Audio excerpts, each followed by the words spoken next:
Salut chers fidèles abonnés de la chaîne Cliquez pour gagner. J'espère que vous allez très bien.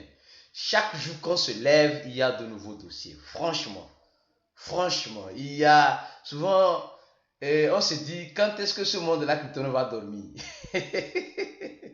Alors aujourd'hui, nous allons parler des rumeurs qui courent et analyser toute la situation concernant Huobi. Oui, les rumeurs sont en train de courir. Bon, on va analyser tous, voilà, on va analyser selon ce que nous pouvons analyser, selon les informations que nous détenons pour le moment. Nous allons aussi parler des hackers. Nous allons aussi parler des fonctionnaires qui se retrouvent dans les entreprises crypto. Nous allons aussi parler voilà, de la nouvelle loi qui doit être mise en vigueur en France. Alors donc, si vous n'êtes pas encore un fidèle abonné de ces chaînes, prenez l'agréable plaisir de vous abonner. Si c'est votre première fois, bien sûr, parce qu'il y a plus de 30% des personnes qui regardent nos vidéos ne sont pas nos abonnés. YouTube nous montre ces statistiques-là. 30% des personnes qui regardent cette chaîne ne sont pas des abonnés. Les gars, s'il vous plaît, abonnez-vous. Et mieux encore, encouragez-nous en donnant des j'aime ou des dislikes à nos vidéos. Oui, c'est très important. La reconnaissance, c'est très important. Il faut apprendre dans la vie à être reconnaissant. Oui, si vous savez que ces chaînes ne vous apportent rien, alors ne regardez pas les vidéos. Il faut les zapper et désabonnez-vous. Mais si vous voyez que ces chaînes vous apportent quelque chose, du moins des informations importantes dans ce domaine de la crypto-monnaie, alors apprenez à être reconnaissant en donnant des j'aime ou des dislikes, certes, si la vidéo ne vous a pas plu, ou mieux encore, en vous abonnant. Alors, nous allons commencer par cette information, celle-ci. Oui, et mes frères et sœurs, vous voyez un peu, hier simplement, on a fait une vidéo. Ici, urgence du moment.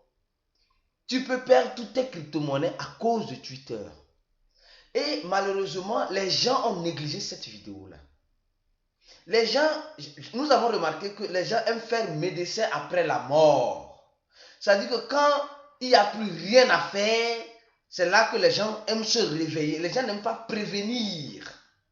Or, dans ce domaine de la crypto-monnaie, ça ne sert absolument à rien. Je dis bien, ça ne sert absolument à rien d'avoir beaucoup de crypto-monnaies quand tu n'arrives pas à sécuriser ou à avoir les informations sur comment sécuriser ces crypto-monnaies.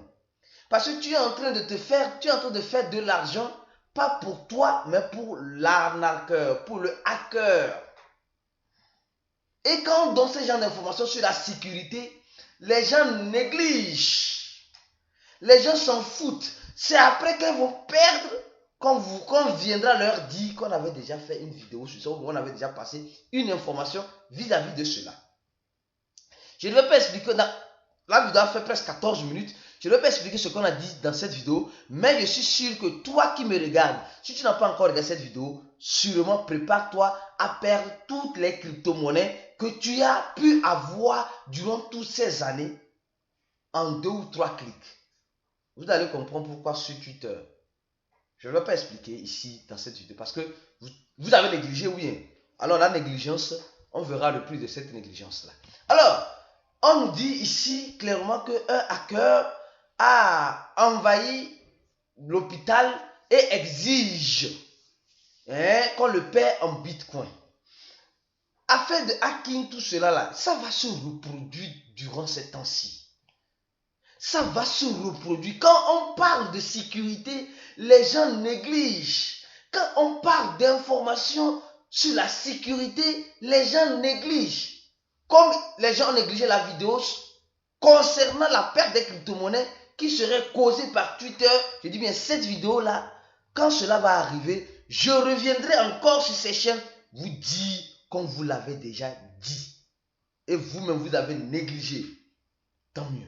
Alors, le hacker, voilà, rentre dans le système de l'hôpital. Et vous savez, quand on rentre dans ce genre de système, les gars, c'est vraiment difficile parce que on a tous les relateurs, tous les rapports médicaux sur les patients.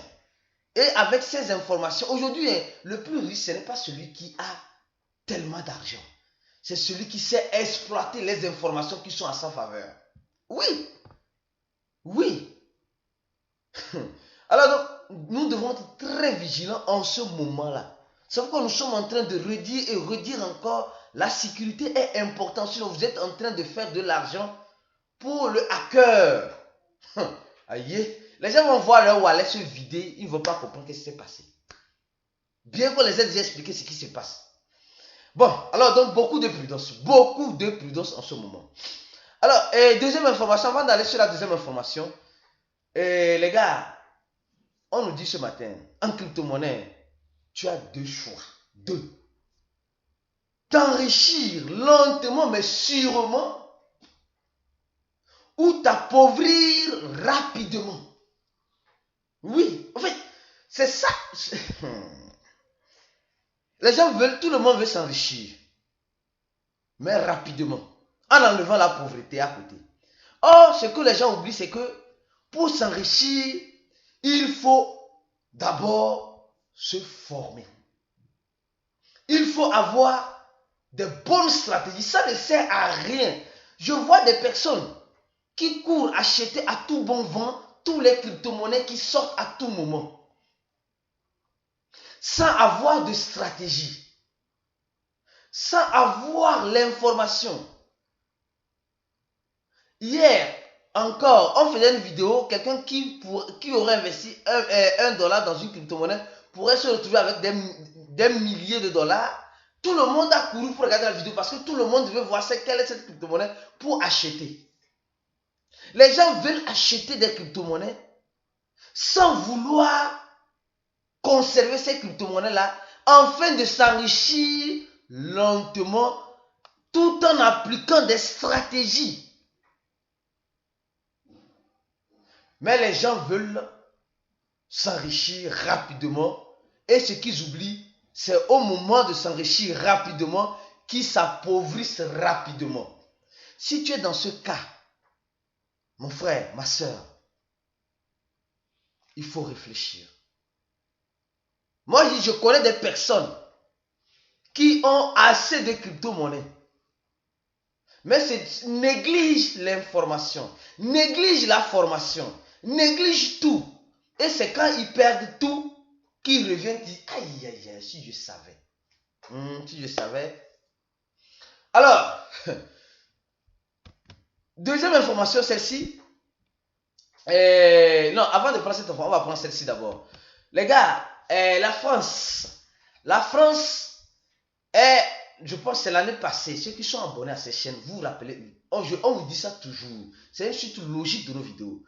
L'année passée, on disait simplement que la France va rentrer dans la nouvelle année 2023 avec des règles en imposant aux entreprises crypto d'avoir des licences. Oui. Et là, ça va rentrer en vigueur. Ces licences-là, souvent, je me pose la question. Je ne sais pas si vous êtes une fois posé cette question. Ces licences-là que les entreprises sont en train d'avoir, la question que je me pose, comment on fait pour les avoir? Combien ils paient? Quelles sont les consignes nécessaires, adéquates pour pouvoir avoir cette licence? Point d'interrogation, j'ai déposé.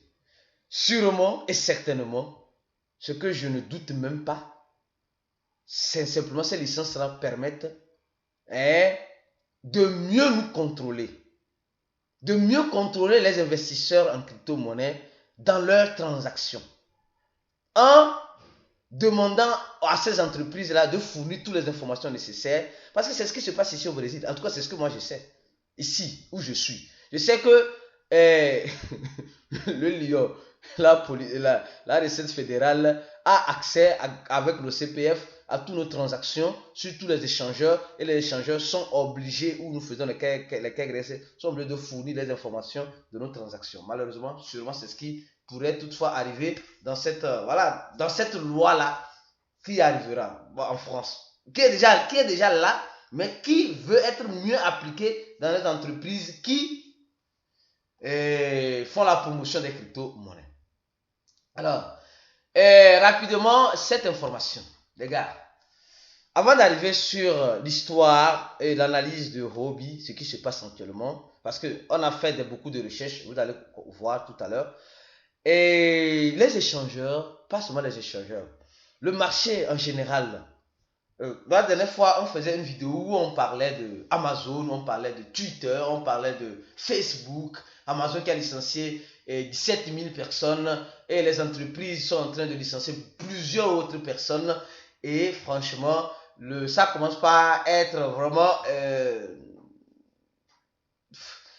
je ne sais pas comment dire ça. On n'arrive même plus à voir la fin de ce tunnel-là, malheureusement. Donc, il y a beaucoup de licenciements dans l'écosystème des crypto-monnaies et dans l'écosystème traditionnel, dans le marché traditionnel aussi. Oui. Et ici, ça commence. Et voilà, celle-ci. On nous dit, Huobi a licencié aussi 20% de ses fonctionnaires. Certes, 20% de ses fonctionnaires. Et nous tous, nous savons que celui qui siège, celui qui a le pouvoir de Huobi maintenant, c'est le fondateur de Tron. Vous allez voir dans cette vidéo-là les analyses et les recherches que nous avons pu faire et sur quoi nous sommes tombés sur ces rumeurs-là. Alors, licencier 20%, il confirme qu'il licencie 20%. Mais il y a des rumeurs de l'insolvabilité de Huobi. La question que je me pose, qu'on doit se poser, les fonctionnaires qui ont été licenciés, il y a certains, selon les recherches qu'on a faites, ils ne voulaient pas recevoir les salaires en crypto-monnaie. Il y a certaines personnes en ce sens-là. Et le groupe, comme le dit ce tweet ici, voilà, le groupe de communication interne des employés de Huobi a été banni. Vous savez, chaque entreprise a un groupe. Chaque entreprise a un groupe où, voilà, ils communiquent avec les fonctionnaires. Et on dit ça a été banni. Est-ce que je me pose la question, est-ce que l'un des groupes ou le groupe général? Parce que celui qui nous dit cela propose déjà même du travail aux fonctionnaires de Huobi en mettant un lien, voilà, de Telegram. Bon, ça reste un peu suspect. Bon, jusqu'à là, il n'y a pas de problème. On dit l'insolvabilité, on nous avait parlé de l'insolvabilité de GetMontio. Après, tout est rentré en l'ordre. On avait parlé de l'insolvabilité de Crypto.com. Après, tout est rentré dans l'ordre. On nous avait parlé de l'insolvabilité de Binance. Après, tout est rentré dans l'ordre. Maintenant, on nous parle aussi de l'insolvabilité de Huobi. Et ce qui est un peu tiquant, voilà. En approfondissant nos recherches, nous avons vu qu'une adresse de Jest, qui est l'un des conseillers dans l'administration de Huobi, a envoyé 50 millions de USDT sur Binance. Et nous parlons avec les preuves. Hein. Les gars, ici, ce n'est pas... C'est vrai, nos analyses sont en l'air, mais quand on a des preuves, on les présente comme celle-ci. Voilà, il y a de cela 1h45 aujourd'hui, le 6 janvier 2023. Je ne vous mens pas. Donc, c'est l'adresse de Jest, le fondateur de Tron, qui est aujourd'hui un diplomate en Dominique. Et il a envoyé ça sur l'adresse de Binance. Alors, nous nous rappelons très bien que l'année passée aussi, il avait envoyé 100 millions de dollars sur Binance quand il y avait l'insolvabilité de Binance. Maintenant, il envoie 50 millions sur l'adresse de Binance. Au même moment, on nous informe que Huobi est insolvable. Or, c'est lui qui tient certaines commandes de Huobi en ce moment. Alors, Huobi dans cet article, mais je me pose la question, jusqu'à où irons-nous? Jusqu'à où? Huobi dans cet article dit simplement que non, que les fonds sont en sécurité, que c'est juste des rumeurs, que c'est juste du food. Certes, ça peut être du food, mais bon, ça a commencé comme cela avec FTX ou bien. Ça a commencé avec FTX et que c'était du food. Ça a commencé avec Voyager comme cela. Ça a commencé avec plusieurs projets comme cela, que c'était du food. Et il y a certains food qui ont avéré vrai, voilà, et d'autres qui, bon, qui étaient juste que des food. Donc, tout ce que je peux vous dire, restez connectés sur ces chaînes parce que quand il y aura du nouveau, nous allons faire des vidéos short Hier, on a fait même une vidéo short ici, à consommer avec modération avant d'investir. Les gens n'ont pas regardé cela, je ne vais pas expliquer ce qu'on a dit dedans. Allez regarder, vous allez comprendre. À consommer avec modération, c'est très important. Très important, vous allez comprendre pourquoi on doit consommer ça avec modération. Et je pense que la vidéo est déjà très longue. Et les gens qui sont dans le groupe VIP, préparez-vous. On pourra faire un chat voice aujourd'hui dans le groupe Telegram VIP concernant l'affaire de Obi pour mieux analyser cette affaire-là avec vous, les VIP de Cliquer pour gagner. On se dit à la prochaine vidéo et ciao!